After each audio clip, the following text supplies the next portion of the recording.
5 months after their wedding, Prince Harry and Meghan set out on their first royal tour together. We couldn't think of a better place to announce the upcoming baby, be it a boy or a girl.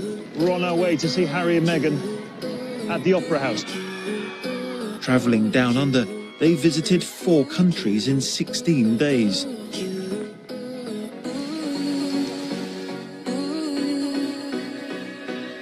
They've been flying the British flag abroad and winning hearts among the old How are you? I'm good. and the young. A whirlwind of meetings and greetings.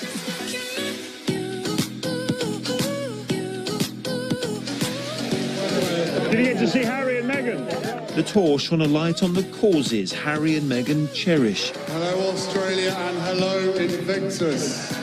So bravo, New Zealand. We all deeply thank you. I travelled with them to capture the most memorable moments, taking you behind the scenes as the newlyweds took to the centre of the world stage. So welcome to Australia, Harry and Meghan, their first tour on the other side of the world.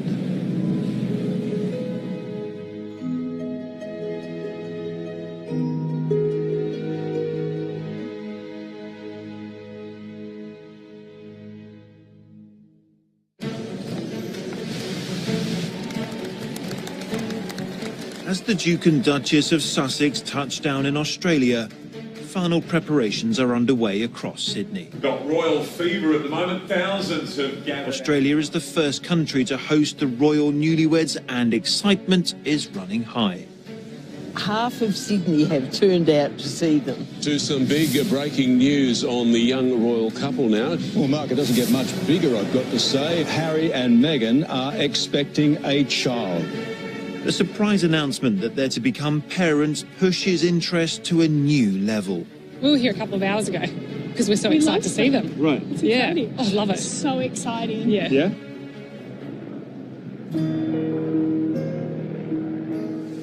At Admiralty House, the couple meet the Governor-General, the Queen's representative in Australia. And the first of many, many baby gifts is handed over.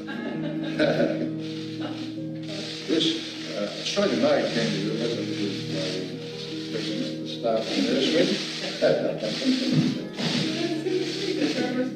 There you go. This is the second baby.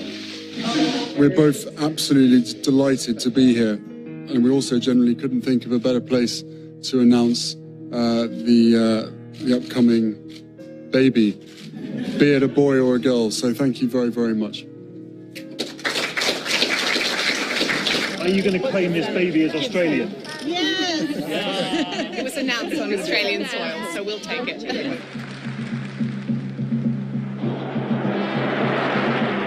Harry's grandmother, the Queen, is as much Australia's monarch as Britain's, and she's visited the country 16 times during her reign. In a carnival of gaiety and colour, music and spectacle, the great sail-top structure was launched ceremonially. Millions of Australians have loyally supported her as their head of state and head of the Commonwealth.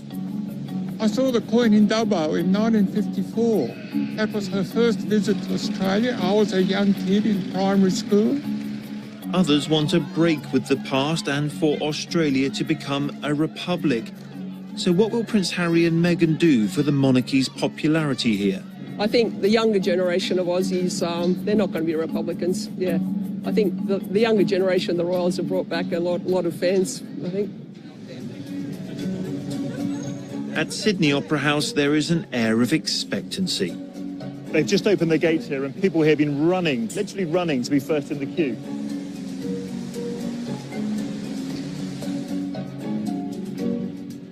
This is the first opportunity for the public to meet the newlyweds. Come on, why have you got that around your head? It's too hot. No, that's Harry the koala. He's called Harry? Yeah. Right. You know, it's actually quite amazing, isn't it, that a couple who live on the other side of the world, thousands of miles away, can generate a crowd this big. It's, what, 10 deep here in Sydney Harbour. They've all come out to get a glimpse of Harry and Meghan on their very first tour. Finally, the couple emerged to quite some roar.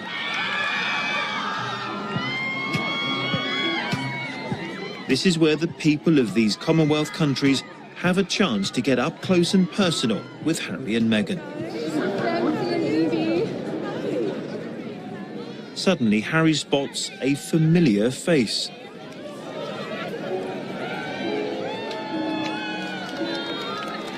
You heard the good news this morning? Yes. I'm going to get my wife to come in and say hello as well.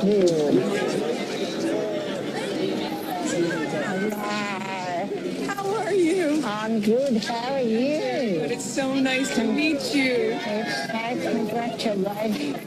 98-year-old Daphne Dunn struck up a friendship with Prince Harry in 2015. He saw that she was wearing a Victoria Cross medal awarded to her late husband, and Harry came over to meet her. Then in 2017, in the pouring rain, Daphne met Prince Harry again. A bond had formed between them. Today it's my turn to meet the war widow who won Harry's affection. Hi.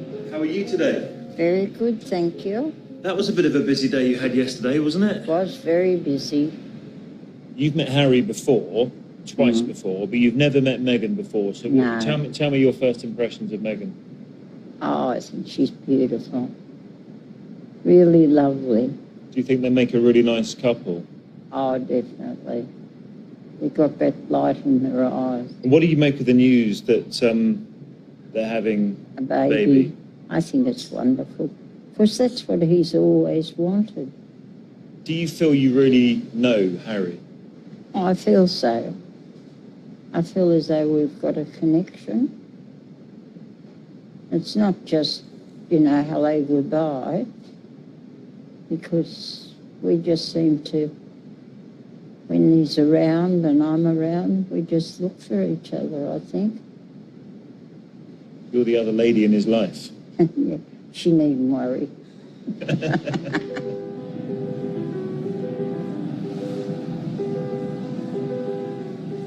The couple leaves Sydney behind, travelling 250 miles into the bush. This is Dubbo, in the heart of rural New South Wales. Here, farmers are suffering the worst drought in living memory, with lush pastures turned to dust and livelihoods destroyed. Prince Harry wants to draw attention to how devastating it's been for farmers. But as the royal couple join locals for a picnic in the park, Harry and Meghan bring more than just moral support. They bring rain. Lots of it.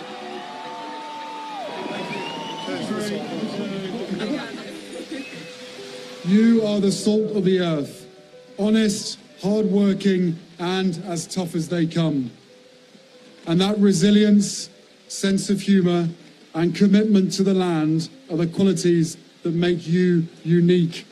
You are the backbone of this country.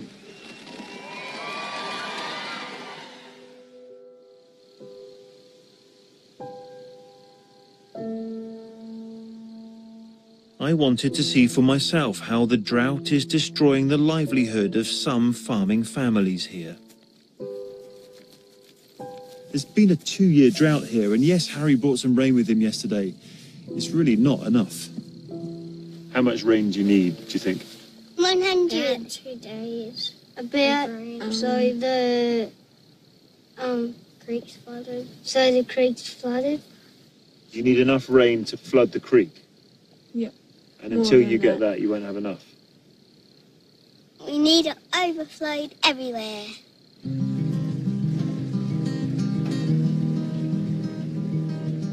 For the Larkin family, it's a daily battle to keep their animals alive. With no grass for the cows, the Larkins must buy in hay to feed them. If the farm is to survive, everyone needs to pull together.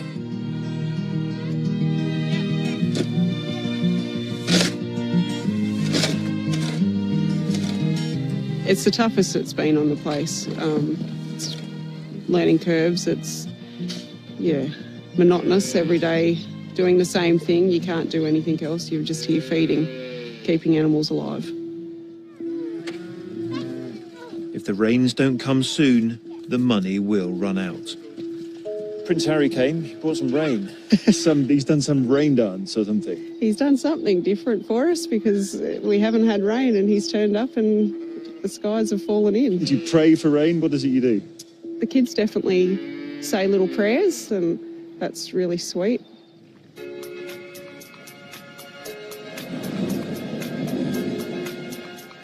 From the plains of Dubbo, the Duke and Duchess travel more than 500 miles south to the coastal city of Melbourne.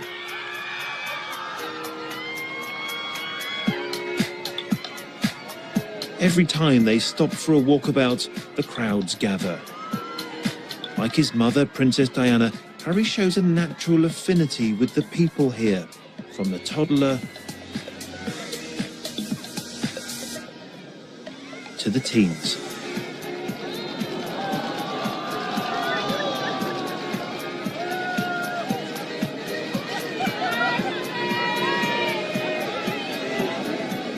And he and Meghan are often drawn to the children who've waited so long to see them. Among the crowd is a young woman who remembers very clearly her first encounter with royalty. Aviva Basgo was 8 years old when Princess Diana visited the country in 1996. Diana stopped to take a white bouquet from Aviva, then an excited little girl. The little girl is waiting with flowers, and she is not disappointed. The window came down and I saw her in there. She was wearing this beautiful white suit and I put the flowers through the window to her. She took them. I think I said, "These are for you." She said, "Thank you, they're my favorite." And she was just so lovely and sweet.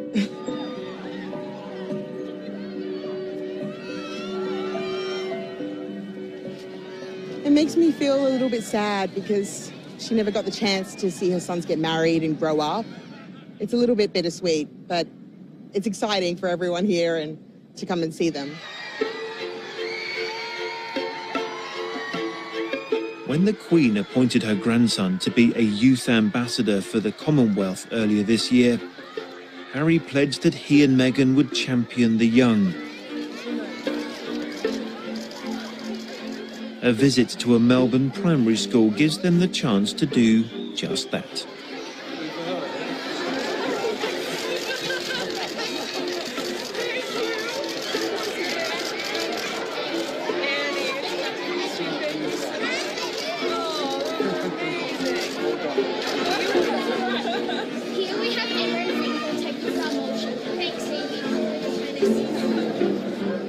Meghan and Harry often refer to the young as the caring generation, and here as elsewhere, they're keen to listen to their views.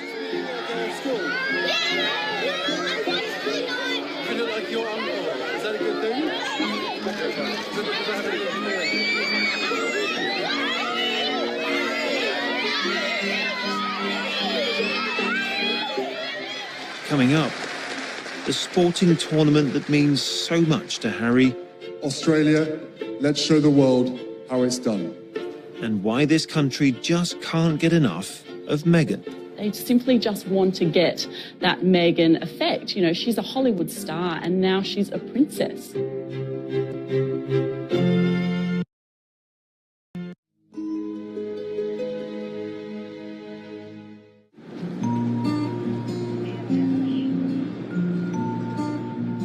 Prince Harry and Meghan's first overseas tour together has been timed to coincide with the Invictus Games in Sydney. As his pregnant wife rests, Harry climbs Sydney Harbour Bridge with some of the Invictus competitors to launch the flag of the tournament he founded. It was at last year's Invictus Games in Toronto that Harry and Meghan chose to make their romance public, sitting side by side to watch the wheelchair tennis. This year they're back to support the wounded and sick military veterans taking part. Incoming! Australia's Stuart Sherman and coach Danny Jeffrey are hoping to make the best of a home advantage as they squeeze in some last-minute practice. I've never thought of myself as an athlete before. So I think Invictus has basically given me the kick in the butt that I needed to really grip my life up and get it back on track. Like Prince Harry, Stuart and Danny both served in Afghanistan. Oh, clean bowl. We're all dealing with some form of adversity, you know, some sort of rough hand that we've been dealt, but you can still be something and achieve things. And he's just opened the eyes, I think, of veterans worldwide to that. And again, little fella. I've been lucky enough to meet him a few times now, and he's just one of the boys. You know, he blew me away. I got a tap on the shoulder, and it was Harry, and he remembered my name and said, "Hi, Danny, how you going? How's it all going?" You know, he's Prince by title, but he's Harry by nature. He's just a man. He's one of the boys.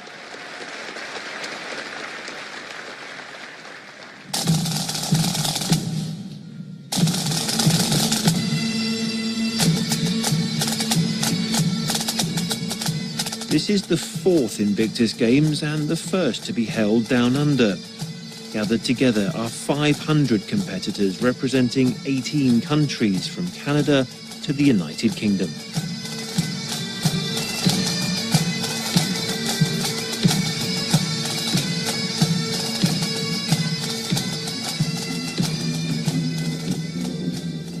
At the opening ceremony, Aboriginal performers greet the competitors with the traditional welcome. It then falls to Prince Harry to officially open his games.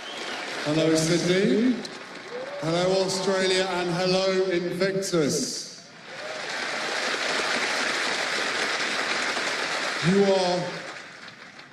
You are the optimistic generation. You are the new generation of service, and you are the role models to us all. And you are going to put on one hell of a show over the next week. Show the world what Game On Down Under really means.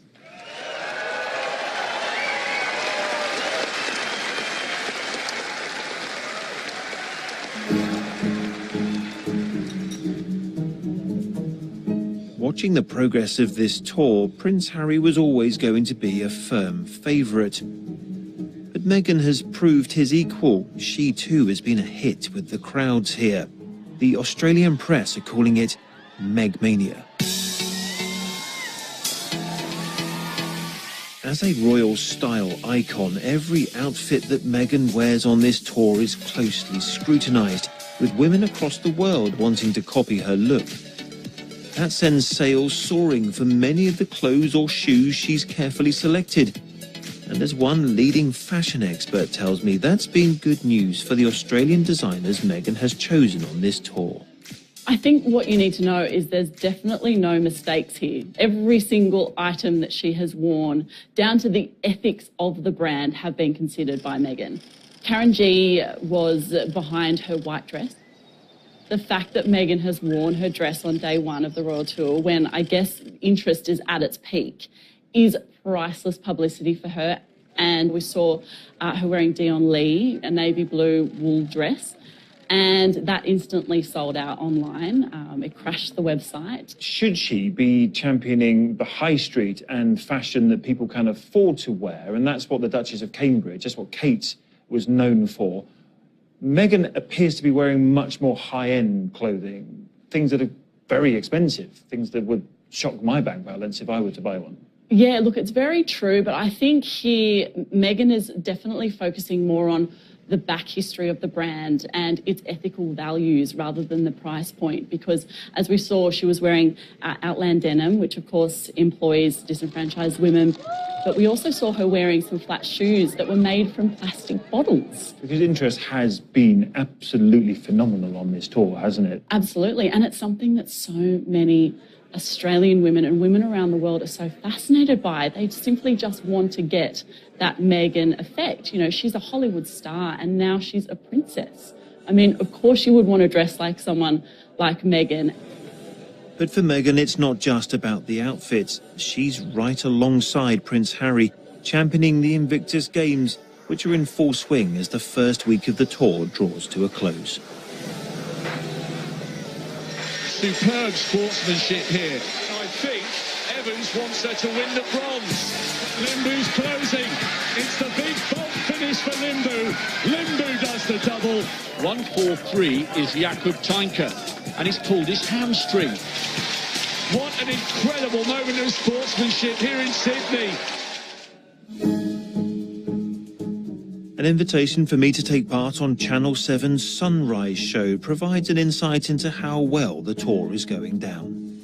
Welcome back to Weekend Sunrise and our special coverage of the Royal Tour. This is the self-appointed TV network of the Royal Tour, but there's surprise even here at Harry and Meghan's popularity. I'm not surprised by the attention. I'm surprised by how many people actually genuinely care and love them now. I would say I was a bit of a cynic, wasn't that into them, thought they were okay. They just haven't put a foot wrong.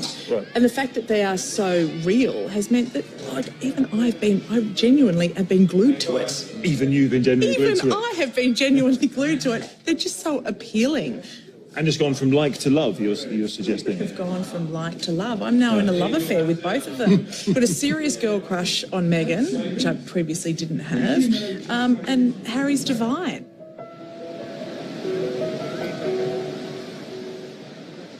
On Sydney's coastline lies the world-famous Bondi Beach, renowned for its long golden sands and surf.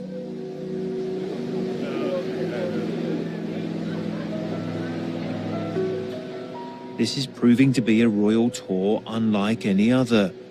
And at the beach, a relaxed Prince Harry and Meghan kick off their shoes and mingle with One Wave, a local surfer group raising awareness for mental health and well-being.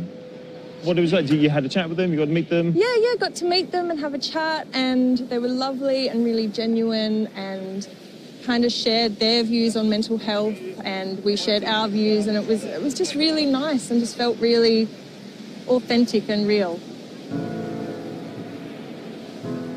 A referendum in 1999 saw the Australian public voting to keep the Queen as their head of state.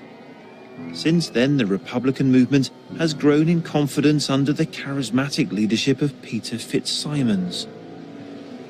But will the visit by the young royals dampen enthusiasm for the change he wants? Look, I don't even mean to be cruel. Look behind you. It's game over, isn't it? How many people have you got there? 1, 2, 3, 4, 5, 8 o'clock in the morning? I would say, look, you've got a couple of thousand there, but as you can see, of the people that have come here, I mean, they're rock stars. 25% of Australians are monarchists. A fair chunk of them are here this morning. They're major international celebrities. Tell me this, is there going to be another referendum? The last time you had one, you lost it, 1999. Are we going to get another one? Of course we're going to get another one. And what replaces them and their family if you decide who could we get to be head of state of Australia? I'm going to go with... An Australian? An Australian! Just why didn't I think of that? That is amazing. Why don't we be like other countries and have a head of state from our own country? I think we could do it. But it seems the Republican movement still has some work to do. While not everyone is at the beach for Prince Harry and Meghan, those that are still aren't ready to ditch the Union flag. A little bit overdressed. Just tell me why you've come like this. Oh, we thought we'd wear the complete royal attire. What else? What better outfit than the budgie smugglers, the most Australian outfit with your flag? Do you think them coming here is going to be more difficult for people like Peter to articulate the argument for a republic? 100%. 100%. Did you not see the crowd and everyone that was here? There's a massive support base for them, and so there should be. They're good people. If there were a referendum in 2 or 3 years' time, as Peter just told me there will be, how will you vote in that referendum? I'll probably leave it the way it is. Just keep the Queen. It's not broken, keep it as it is. Lovely. So, God save the Queen.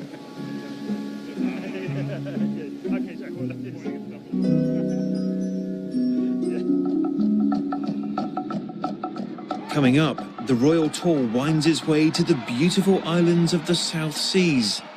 First to Fiji, and then on to Tonga, where Prince Harry and Meghan receive a truly tropical welcome. This place is amazing. I've never been anywhere like this.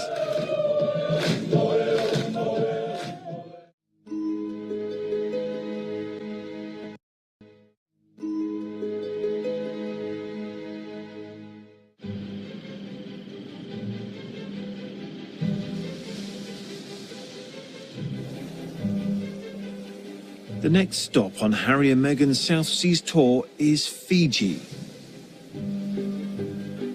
I know it's a cliche, but this really is a beautiful tropical island, and yes, the beaches are stunning. And even those who live in the remote villages near those beaches have heard royal visitors are on their way. Of course, I'm excited because it's a small country. Fiji is a small country. So, yes, especially someone so famous like that coming to our country. So it's a pleasure. Meghan is a very beautiful lady. And did you read that she was pregnant? No. You didn't? Oh, that's a surprise. Yes, they announced it on Monday. She's pregnant, 1 week ago. Congratulations to the couple. It's a good place for holidays. We are on Fiji time. What's Fiji time? No worry, no hurry. But there won't be any Fiji time for Harry and Meghan just yet. They have a busy schedule here.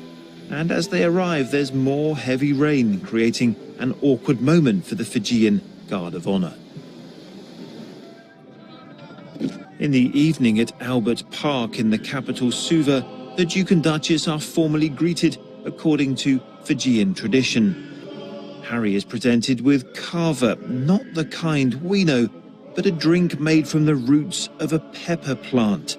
It has a very earthy taste.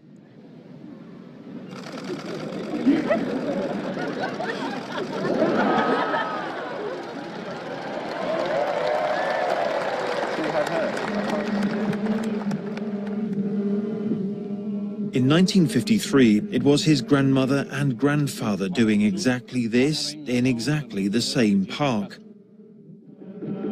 This is the Meike, a ceremonial war dance for the Queen and Prince Philip. And 65 years later, the Sussexes are receiving the same respect.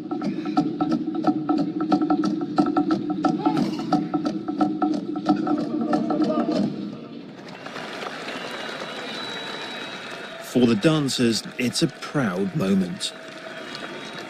Oh, it was a dream come true, performing something that all of us in Fiji wants to do to him, because we have a great reverence to the royal family.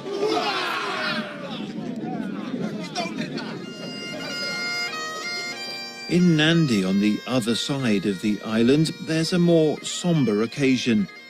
Time for Harry to recognise the service of Fijians who, like him, joined the British Army.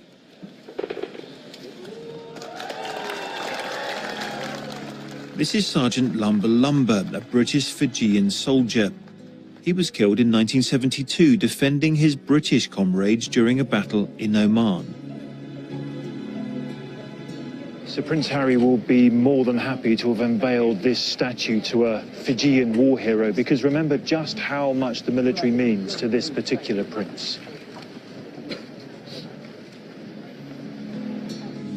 I'm making a journey to the birthplace of a soldier from Fiji who has a very special military connection to Harry. Before we left the UK, I had a chance to meet him, Penny Ngyo, in the barracks of his regiment, the Household Cavalry.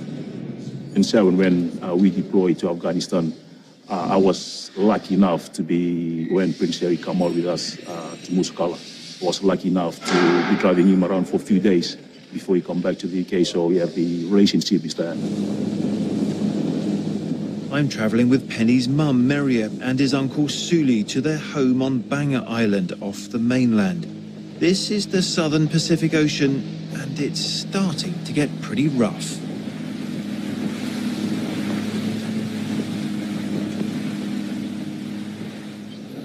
So, we're here. They've baked Penny's favourite food in our honour. Penny's favourite tea? Yes. Lemon leaf tea. And I have something very special to share with them. There he is. Yes. So, Harry and Meghan. Camera, get off Harry and Meghan. We want to see Penny. As a member of the oldest and most senior regiment in the British Army, Penny also has ceremonial duties on horseback. So on Harry and Meghan's wedding day, Penny was chosen to ride as royal escort. it's a great honor for me, especially someone from the tiny island of Fiji. I was lucky enough to be in front of the procession as a cover of the horse, the royal wedding. It's massive. The crowd, the noises. So yeah, it was something different. So you went from driving him around in the dust in Afghanistan to escorting his carriage at his wedding. Yeah, so yeah, exactly. So it was, as I say, a great honor. This is the first time Penny's family has seen the video. How'd you feel? No, cannot really say anything, you know. I'm very proud. Back on Fiji's main island, Harry and Meghan visit the University of the South Pacific, where Meghan delivers a speech promoting a topic close to her heart, the empowerment of women. Everyone should be afforded the opportunity to receive education that they want, but more importantly, the education that they have the right to receive. And for women and girls in developing countries, this is vital. Providing them with access to education is the key to economic and social development. Because when girls are given the right tools to succeed, they can create incredible futures, not only for themselves, but for all of those around them. After her speech, the Duchess heads to the city's main market, where she's to carry out her only solo engagement of the tour. Hundreds of people have heard she was coming, and they've crowded into the market. Meghan is here to support a United Nations project. It helps women set up their market stalls, gain confidence, and grow their businesses. It's noisy, and it's getting more and more crowded. The security teams become unnerved by the crowds, and suddenly, Meghan is whisked away. She spent half the time here she was meant to. It's left many stallholders feeling shortchanged. I'm disappointed.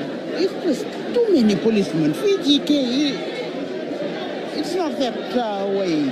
They should give us a chance to see her, at least see her, let alone talking to her, eh? It was like fast forward in a DVD movie. She just came and went. But despite a Duchess on fast forward, they still appreciate her coming. From that Thai statues, she brought herself down to the level in the market. The market is like the last place where everyone comes to. Is when they are hungry, then they come to the market. And we are glad that she took the time to come here to visit us.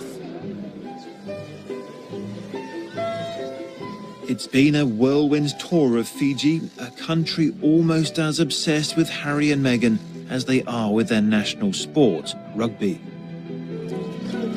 And as the sun sets on Fiji, 500 miles away, another Commonwealth Island nation is eagerly awaiting the royal couple. So welcome to the third country, Tonga.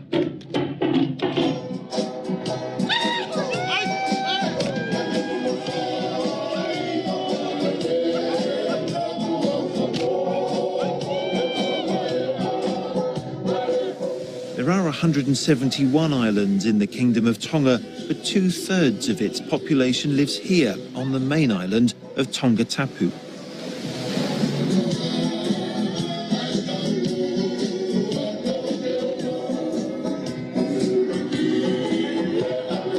After their short flights, the Duke and the Duchess, now in Tongan red, receive a royal welcome from Princess Latufuipeka.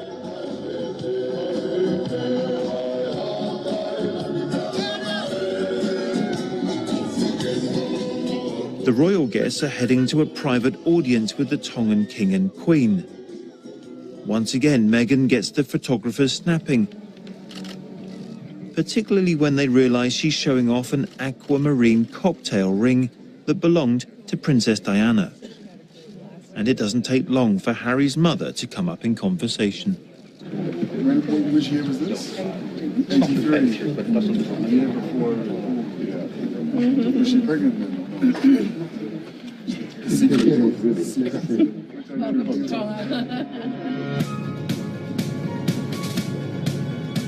The schools here have been closed for 2 days in honour of Harry and Meghan's visit, and wherever they and we go, the streets are lined with children waving the national red and white flag. So we've come to the forest now, and we're on our way to an event which means a lot to Harry's grandmother, the Queen.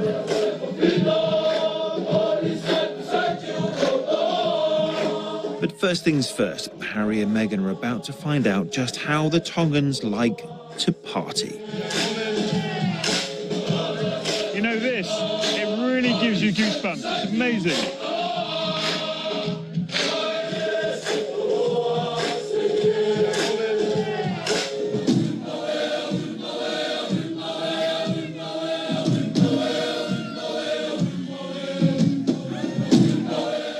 Harry's here to dedicate a forest reserve to the Queen's canopy, a network of forests across the Commonwealth protected in his grandmother's name. I was shown around the Taloa Reserve by Tavita, who worked in the Tongan forest for over 30 years and saw them decimated by deforestation. I think that's an excellent initiative here, especially for small island countries.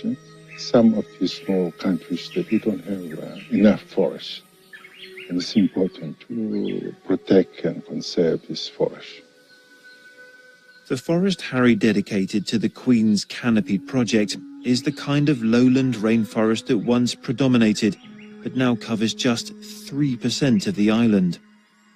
And the job of the rangers here is to keep the invasive plants at bay so the native ones can once again thrive.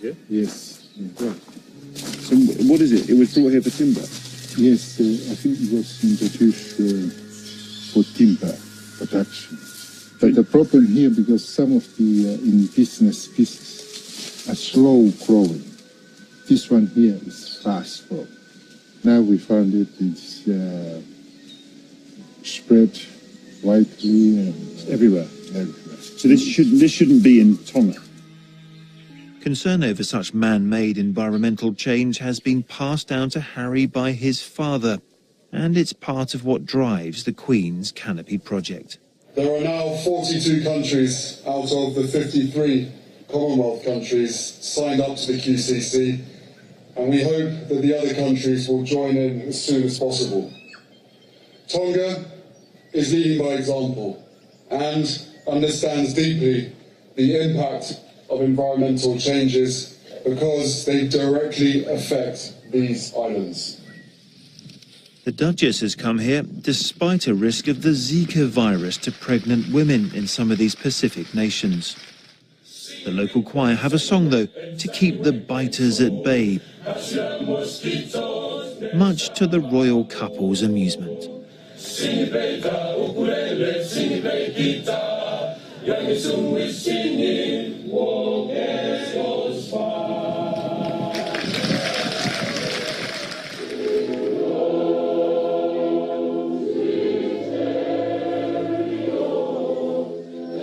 The schoolboys also sing an English anthem, a gesture from one rugby-loving nation to another, which Harry appears to appreciate.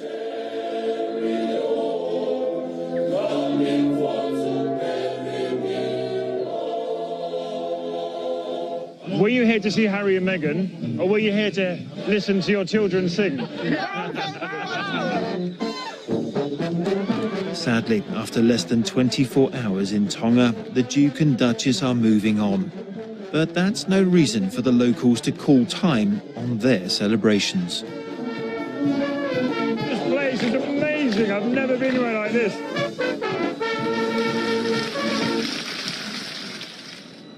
Coming up, the rugged beauty of New Zealand awaits, as does a spectacular haka.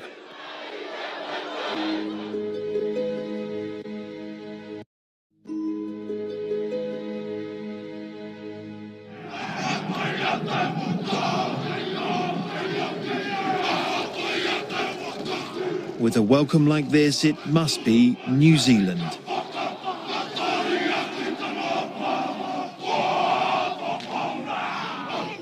The haka, the most spectacular part of the traditional greeting the Duke and Duchess receive on their arrival in Wellington.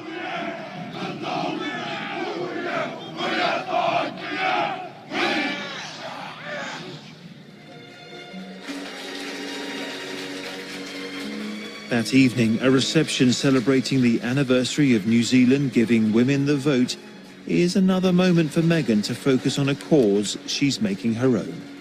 The achievements of the women of New Zealand who campaigned for their right to vote and were the first in the world to achieve it are universally admired.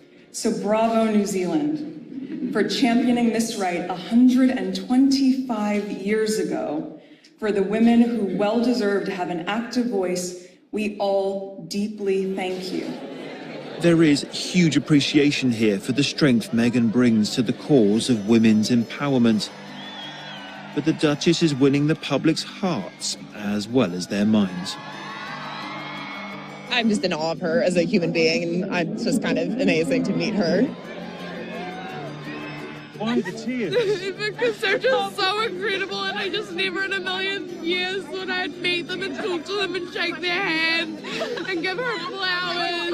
And it's just so incredible, and she's so incredible, and I just love her so much. The couple have several chances to enjoy the remarkable range of New Zealand's extraordinary landscapes.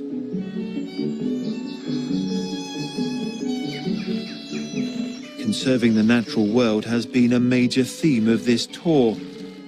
Once again, Harry's building on the work of his father, Prince Charles. New Zealand's wildlife is unique. But the couple know that these natural riches are under threat, even for the most iconic animal here, the kiwi. In this breeding facility, they bring in eggs and look after the chicks until they're strong enough to survive in the wild. So we've got some exciting news. We've literally just had a kiwi hatch. So, over here, sorry, I can't see through the glass. Literally just come out of the shell. Meghan was telling us her favourite toy as a child was a little stuffed kiwi that her mum used to work for Air New Zealand or flew to New Zealand, so had a kiwi as a toy. So there was actually a genuine connection, which was really cool.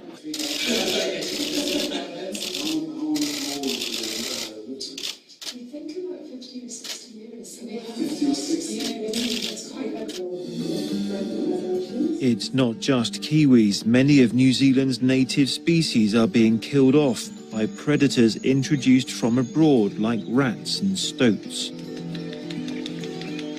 Wow, this is impressive. For now, if you want to see what New Zealand used to be like, you have to come to a place like this.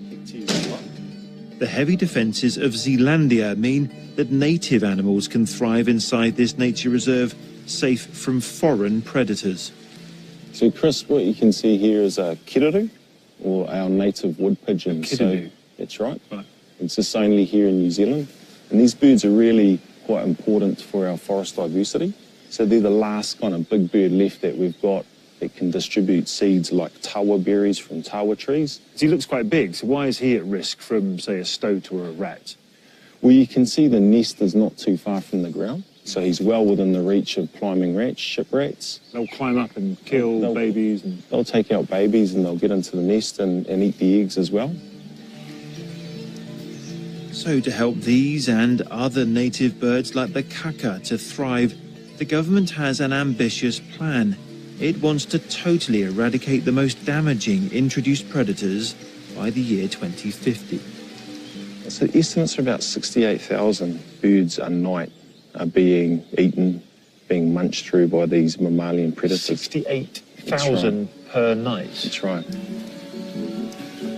And that's why thousands of New Zealanders like the Fitzgeralds are working hard to eliminate these pesky foreign invaders. What have you got in there, Rubes? I think there's a big mouse. Here you go, Chris. Yeah. Let's have a look. It's your lucky day. He looks a bit still. There are typically about 3 types of rat that we've got. There's the Norway, the ship one, and... Is that a rat or a mouse? This is a dead one. So, rats, mice, stoats... Possums, weasels. Possums won't get caught in this one. And that's because all of these things are not native. That's right. That's right. From the fight to preserve the country's wildlife, the Sussexes move on to address a grave danger to its people. They're at a cafe in Wellington to meet some young activists who are leading the battle against mental health problems across New Zealand by offering support using helplines, websites and social media.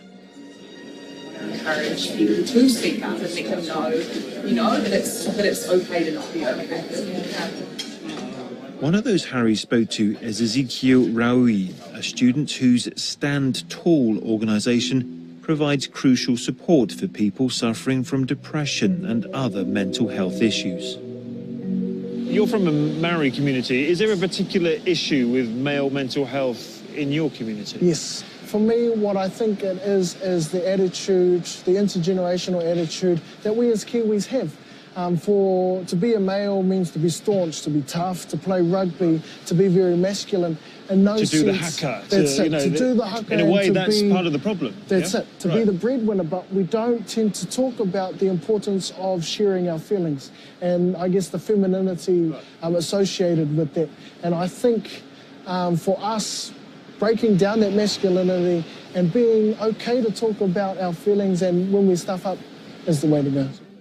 Concerns about mental health problems are shared by New Zealand's Prime Minister Jacinda Ardern. Her country's youth suicide rate is the highest in the developed world. We, unfortunately, in New Zealand have a staggering set of statistics around mental health issues, an incredibly high suicide rate. And Harry's also admitted that he's had difficulty himself because of everything that happened to him when he was younger, of course. That interview, just that moment of talking about those issues, I think had such cut-through. You'd probably be hard-pressed for people to find someone who didn't know that he'd been open about those things. Our final journey in New Zealand takes us on a stunning drive north to Rotorua.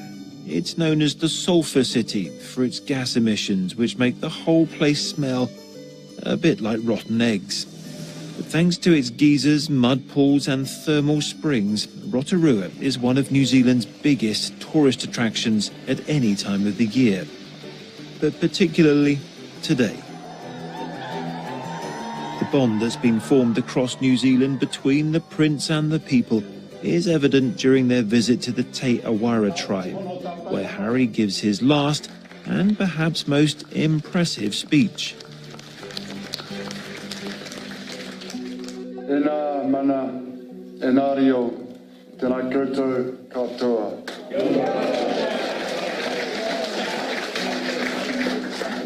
He mihi ki a koutou o Ngāti Whakaue.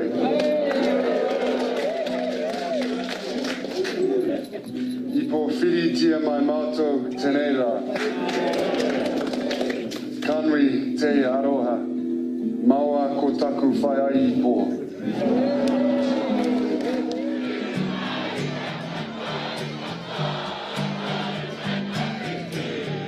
And so ends the tour, which has heralded a new chapter in Harry's life. The Duke is no longer the carefree prince of previous tours. He's a newly married man with a passion and a purpose. Now he has Meghan at his side and they're stepping out together. They're making their mark on the world stage as Team Sussex. It is such an honor to be here tonight, celebrating all of you and supporting my husband in the Invictus Games, which he founded 4 years ago. And you are showing us all that anything is possible. You're still so young to travel so far, old enough to know who you are, wise enough to carry the scars without any blame. There's no one to blame. When your 7 worlds collide, whenever I